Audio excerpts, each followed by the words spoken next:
E depois de uma pequena pausa, nós estamos de volta aqui no canal da Scout Aero. Pequena pausa, eu digo, pequena não, né? Até que faz bastante tempo que eu não posto um vídeo aqui. Por quê? Porque eu estava ocupado aqui com algumas coisas relativas a seguros aeronáuticos e principalmente por causa de aeronaves que estão sendo vendidas e que nós estamos aqui na Scout acompanhando as respectivas pré-compras, demonstrando as aeronaves, verificando como é que elas realmente estão para que elas possam satisfazer totalmente as expectativas dos futuros proprietários, tanto em termos técnicos quanto em termos comerciais. Moçada, quem tem medo de pré-compra? Cavalo dado não se olha os dentes. Mas e se o cavalo não for dado? O cavalo for vendido? E se o cavalo for vendido por um valor bem alto? Bom, e se o cavalo for um avião? Se o cavalo for um avião, aí você não vai ter só que olhar os dentes. Você vai ter que abrir a boca dele, olhar bem lá dentro, olhar nas entranhas, para saber se esse avião realmente é o que ele aparenta ser. Então vamos explicar o que acontece numa pré-compra. Primeira coisa, negociações de aeronaves normalmente envolvem valores altos. Quem está comprando não quer ter que gastar mais dinheiro depois de comprar. Quer pegar o avião em plena condição de voo.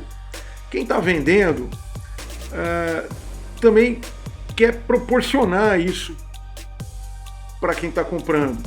Também quer receber aquele valor proposto para o comprador, sem ter maiores dores de cabeça. Vamos considerar que pré-compra não é para melar negócio, tá? Pré-compra ela só mela um negócio quando existe um problema muito grave, alguma coisa que realmente impediria aquela aeronave de estar aeronavegável, ou que o valor gasto para que ela esteja aeronavegável seja proibitivo para a negociação. Então aí mela o negócio. Mas isso é muito raro de acontecer, principalmente com quem trabalha com aviões bons, com aviões de procedência, quem conhece bem o que está vendendo, quem se responsabiliza pelo que vende. Mas vamos lá. A pré-compra ela avalia primeiramente a parte física da aeronave, a parte técnica, desde o risquinho na pintura até uma boroscopia na seção quente de um turbohélice, a compressão dos cilindros, uma análise de óleo, estado físico dos componentes do motor quanto a vazamentos, regulagens, sistemas de combustível e tudo mais. Então assim, vai desde a parte estética até a parte mais profunda, a parte mais do hardware mesmo da coisa, né? Daí tem a parte do CTM. CTM, o que é CTM? CTM é o controle técnico de manutenção. O controle técnico de manutenção vai averiguar se todas as revisões foram realmente feitas, se tudo foi documentado, se tudo está lançado em cadernetas, se aquilo que está lançado em caderneta tem o documento de quem fez, tem rastreabilidade, tem forms, tem FCDAs, tem segue-voos, enfim. Se todos aqueles serviços, todas aquelas revisões, todas aquelas modificações têm comprovação de que foram feitas de uma forma correta, de uma forma... muitas vezes um componente ele não é certificado para aquele tipo de aeronave, ele é instalado naquele tipo de aeronave, isso não pode acontecer. Então, acaba que a pré-compra ela se transforma numa coisa boa tanto para quem está comprando quanto para quem está vendendo. A pré-compra ela sempre é paga pelo comprador, por quem está comprando, que quer ter certeza que está comprando um bom produto. Se você tratou daquilo muito bem, você cuidou bem, você manteve bem e tal, você simplesmente vai comprovar a sua integridade naquele negócio. Isso é muito bom. Então, assim, pré-compra, quem não deve não teme. E, claro, quem está comprando vai ter a certeza que vai comprar alguma coisa lisa, perfeita. Uma coisa que vai cumprir com as expectativas. Acontecem problemas em pré-compras? Claro que acontece. Você, às vezes, tem algum componente que perdeu lá o documento, está lançado lá na caderneta, que foi executado o serviço, tem número de série, tem tudo, está tudo certinho, e não apareceu um determinado documento, e que você vai ter que correr atrás daquilo, e muitas vezes, se você não encontrar, você pode simplesmente refazer aquele serviço. Isso acontece com boas aeronaves. Às vezes alguma inspeção, alguma coisa visual que não tem custo, mas é bom que tenha a comprovação de que aquilo foi executado. O relatório da pré-compra vai apresentar para o comprador todas as discrepâncias técnicas ou documentais.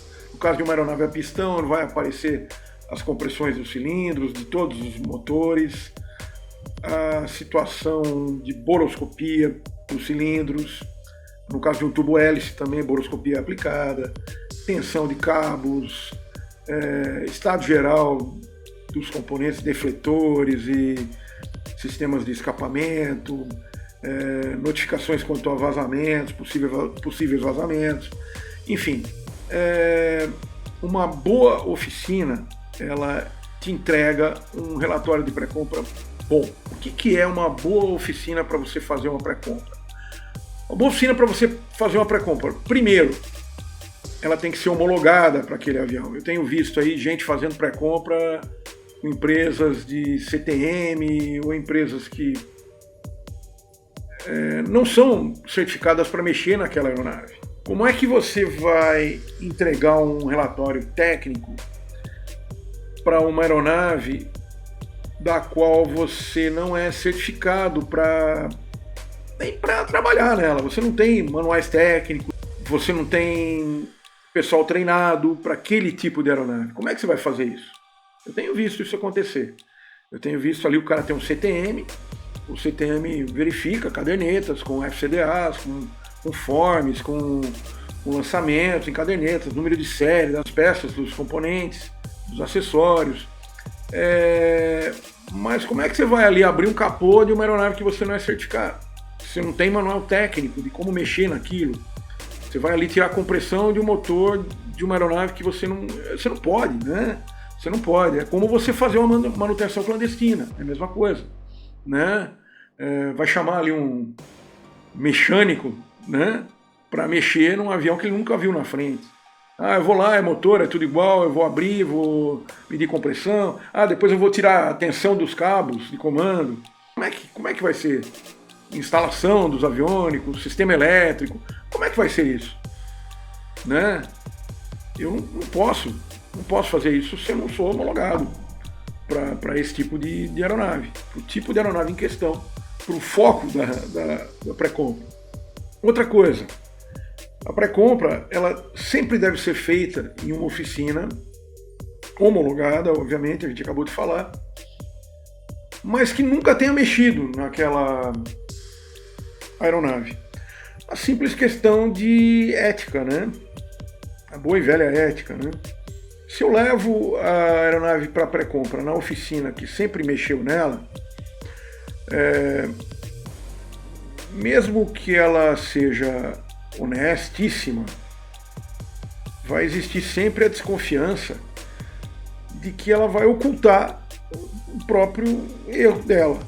Para que isso não aconteça, você fala, não, mas o cara é muito honesto, sempre cuidou da aeronave e tal, mas assim, não é legal. Não é legal, podem surgir... como é que eu vou discutir discrepâncias com a pessoa que já fazia manutenção naquela aeronave? Quer dizer, a discrepância é dela, como é que ela vai assumir isso? Né? Pode ter gente que assuma, assumo, realmente, eu deixei lançar determinada manutenção e tal, nós vamos dar um jeito, isso vai envolver custo, eu vou arcar com os custos. Vai ser muito difícil isso acontecer, né? Então a gente sabe disso. Ah, mas eu estou comprando um avião de um amigo, eu não preciso fazer pré-compra. Bom, tudo bem, é uma liberdade que você tem. Mas talvez até o seu amigo de fé, irmão camarada, não saiba das discrepâncias que ocorrem na sua própria aeronave. Mas então é isso, pessoal. Às vezes a gente faz um vídeo aqui para que se esclareçam algumas coisas, né? Algumas coisas até corriqueiras assim da vida da gente, né? Na aviação. E muito se fala em processo de pré-compra e tal. Eu tenho visto muita picaretagem, muita coisa, muita irresponsabilidade, né? E quando se compra uma aeronave não é um saco de feijão, tá? Não existe um avião igual ao outro. A gente tem que definir isso. Você não pode simplesmente ganhar dinheiro com o telefone na mão, ficar ganhando comissão, ligando pessoas. Isso não é assessoria aeronáutica. Eu estou com 2 aeronaves em processo de pré-compra, e aeronaves que eu piloto, que eu demonstro, que eu conheço. Nós estamos direto com os operadores que estão vendendo essas aeronaves. Então, muitas vezes elas não estão em condição de serem vendidas, a gente acerta antes. Vocês já viram isso aqui no canal com o Saratoga, com o caso do Saratoga, né? Realmente eu não sei como que os ditos assessores aeronáuticos eles conseguem vender aeronaves que não estão em condições de serem vendidas. Para facilitar os negócios, a gente tem que acertar as aeronaves. Muitas vezes a gente tem que acertar as aeronaves primeiro, para que elas possam ser demonstradas e apresentadas de uma forma decente, porque não dá para vender gato por lebre, né? Vender, né? Joga para a galera, fica com o telefone ali na mão só, né? O celular. Ó, fulano, quem é que tá com tal aeronave? Quem tá com tal aeronave é o proprietário da aeronave. Quem é que tá com aquele Baron? Quem é que tá com aquele King, né? Quem tá com aquele King, com aquele Baron é o proprietário. Eu não entendo. Eu acho que o Brasil precisa de uma certa certificação para assessoria aeronáutica. E não digo que o cara tenha que ser piloto, tenha que ser... Não, ele tem que entender. Ele tem que ter uma certificação para trabalhar com assessoria aeronáutica. Eu posso dizer que eu já vi até acidentes acontecerem, acidentes fatais acontecerem por causa dessa vontade de vender um avião, de ganhar, de lucrar. É claro, você tem a liberdade de ganhar 5% de comissão em cima de uma coisa que você não conhece, que você não sabe, só porque você indicou. Mais uma vez eu estou falando aqui, né? A gente sempre fala disso. Liberdade precisa ser acompanhada de responsabilidade, senão vira anarquia. Enfim, era isso aqui que eu queria dizer para vocês. Essas coisas ficam mais fáceis de serem ditas quando você acredita no que fala, né? E esse é o nosso lema aqui quando a gente trabalha com assessoria aeronáutica. Bons voos e bons pousos.